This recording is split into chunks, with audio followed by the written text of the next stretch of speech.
attack on crypto has started, and you guys all know it. I keep warning you day in, day out, that these guys are corrupt and they do not play by the rules. We've seen it here recently with how they're going, or at least it seems they're trying to go after XRP. Now, they're officially not, as they're only trying to say in these other cases against Terra that more and more things are actually securities. We've also seen it in almost every single attempt to get the SEC to speak on things, to get them to expand on things. Take a look at this one.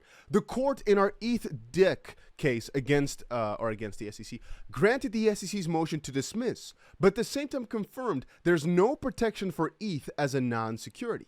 At this point in time in the US, only Bitcoin and XRP are large cap tokens that have got legal clarity. Of course, Bitcoin's legal clarity is only based on the SEC's public statements that Bitcoin is not a security.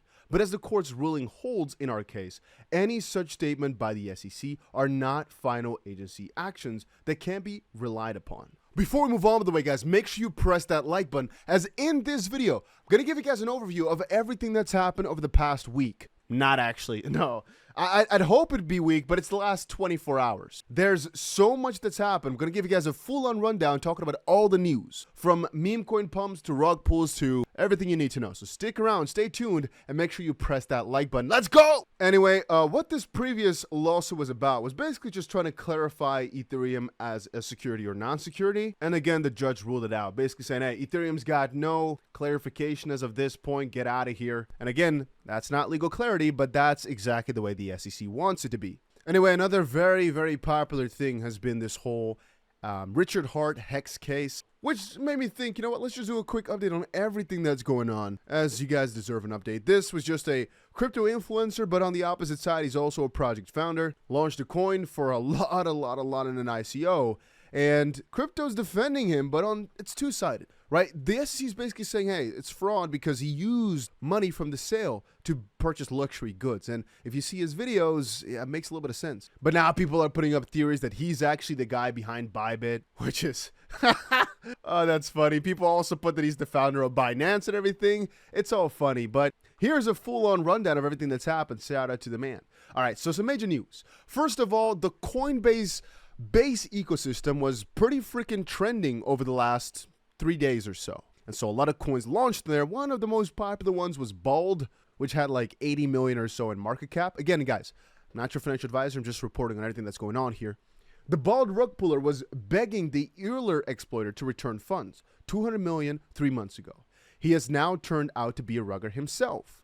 Richard Hart Hex Pulsion is now being sued for securities fraud. LeadSwap, which was the main decentralized exchange on Base, which was Coinbase's layer 2, which again, if you don't know what a layer 2 is, it's basically something built on top of Ethereum, in this specific sense, to be a little bit more efficient, a little bit easier to transact on and build things on, potentially because of cheaper fees and some other changes. And Base was basically just a copy of Optimism, which is another layer 2, another whole story on its own. But a decentralized exchange is just a way to transact on that specific network.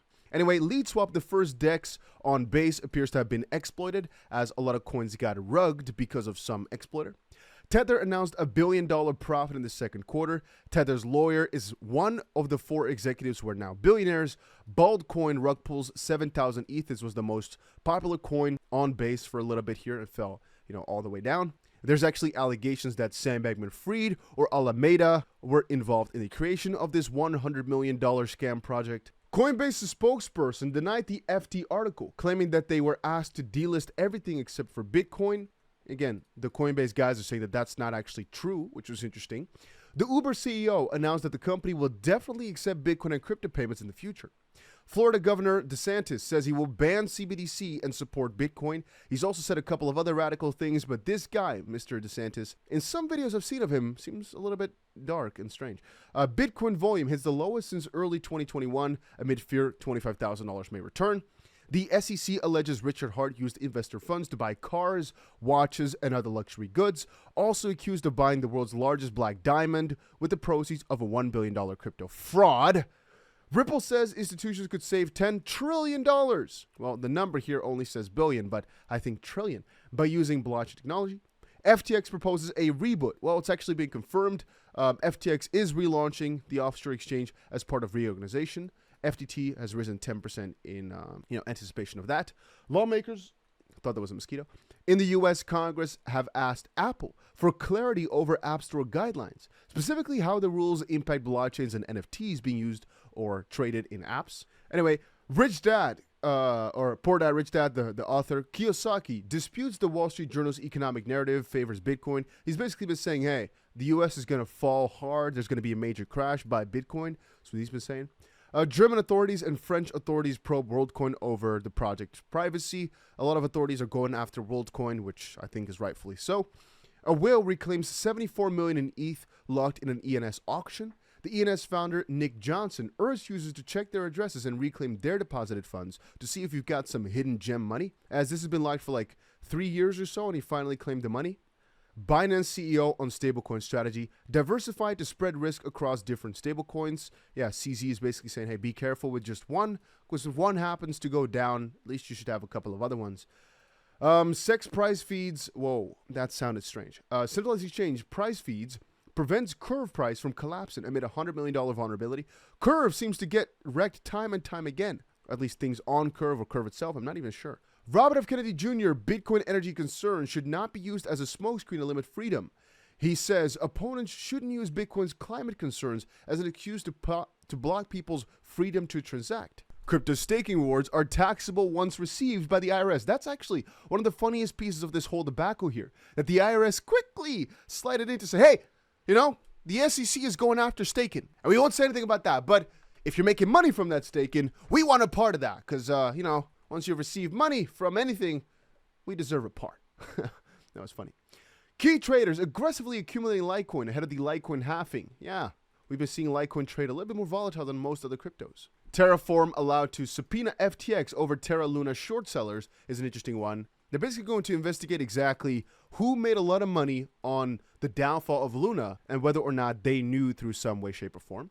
Japan Blockchain Association demands tax cuts for crypto, which is cool. And a lot of people pointed this out also, that somebody, all right, in this case here, Douglas Zolkind, joined the Ripple case. Why did he do so? Well, apparently it's been said that even though they've already beat the SEC, they're bringing in a new lawyer mostly for trial, right? As some lawyers are better at certain phases in a lawsuit, so that's why they brought him in. Apparently he specializes in government investigations, but Jeremy says, no, probably he was actually brought in to assist with the upcoming trial. And a clarification on my video made earlier. This is actually pretty interesting. Yesterday, the judge Rakoff disagreed with the Judge Teresa's Ripple decision. This is not a surprise. 7 months ago, I identified Rakoff by name as the judge most eager to disagree with a fellow judge from the same court. Let's take a look, because this was posted 7 months ago. And I've been in many courts where I am citing a judge in the next courtroom in New York, in Manhattan. And you can tell, I don't know if this name means anything to you, but there's kind of a, now I'm not actively practicing law, I can say stuff like this. There's kind of a renegade judge named Jed Rakoff, and he kind of liked to disagree with the judges down the hall on an identical issue. Okay, I don't know if he liked to do it, but he did it pretty frequently. So this is interesting, right? The fact that the judge, specifically known to be a contrarian, was put on this, and indeed is the contrarian in yet another crypto case. It's just kind of peculiar. Now, there have been discussions about whether or not he disagreed to things. DK says, well, he did not disagree. Spin it the way you like it, narrative is everything. And Meta Lawman came in to say, Rakoff's opinion is the court rejects the approach recently adopted by another judge of the district in a similar case, SEC v. Ripple, which, again, by definition is a disagreement because he rejects the approach. And people are saying now that Rakoff is actually 80 years old. I'm not so sure if that's true. What we have seen, though, is that the older they are, the more likely they are to disagree on anything positive for the crypto space. Anyway, to refer everything back to XRP, Ripple, the ecosystem, because at the end of the day, guys, yeah, I don't care about a lot of this news if it does not revolve at least a little bit about it around XRP. I have to put this out there. I still think there's so much destined for this crypto in the ecosystem. I don't care what other judges say. I don't care what happens in most of the crypto realm, as long as it doesn't hurt me or in some way, shape, or form. It brings us further to the development of this industry. Because like one of those points just now said, Ripple is still confident XRP will be used by major banks. And even though I'm one of the first to say, hey, banks will probably not last forever, you have to understand that it will be around for a good while, and Ripple is going to change it up a lot, I think. And through XRP, they could just save so much money, so why wouldn't they? But also, perhaps the CBDC section, even though I'm very bearish on CBDCs, I don't like CBDCs, I think they're bad for humanity. A lot of people need to be controlled. I think if you are watching this video right now, you're a person that likes freedom more than anything. And if you don't, you just like money, you do you. But I personally am in the crypto space because of the freedom that it gives you. Nobody can ever take your money away from you. And through XRP, sending money around the world becomes quick, fast, easy, efficient, yada, yada, yada. And it makes people around the world more free. That's at least the way that I see it. To be able to send money to whoever they want in the best way, shape, or form possible. Seeing exactly in a transparency way how it goes, making it nearly instant, nobody being able to stop it. That's what I like. Then again, from an adoption utility perspective, like Lulu says in a video here, yeah, even on the CBDC realm, Ripple/XRP Ledger could be in for some huge things. South Korea have just started CBDC pilots in 3 regions of Korea. Those 3 regions are Jeju Island, Busan, and Incheon. And I've been to 2 of those. And they've chosen those regions for multiple reasons, because they present significant challenges when it comes to money. So as they run this pilot, they're going to have to overcome some technical difficulties to see how it all works. And listen up, this is where it gets real. Because I already know there's going to be tons of people saying, well, it doesn't mean XRP. Well, have a look at this. Tell me why is there so much of an inflow of XRP in South Korea already?